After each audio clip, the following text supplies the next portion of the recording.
اللہ مجھے اور آپ کو احرام پہن کر یہ وظیفہ بار بار پڑھنے کی توفیق عطا فرمائے۔ آج بات کرنی ہے لبیک کی۔ ہاں، یہ لبیک ہے کیا؟ پہلے تو اس کا معنی سمجھو۔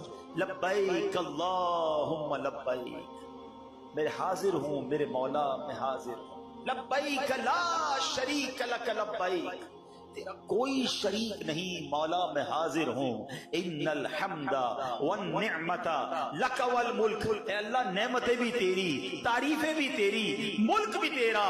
لبیک لا شریک لک، تیرا کوئی شریک نہیں، میں حاضر ہوں۔ جب بھی یہ معنی سمجھ کر بندہ لبیک کہتا ہے آنکھوں میں آنسو آ جاتے ہیں۔ اس تصور میں پڑھیں سب کہ میں اپنے رب کی بارگاہ میں حاضری لگا رہا ہوں۔ لبیک اللہم لبیک، لبیک لا شریک لک لبیک، ان الحمد والنعمت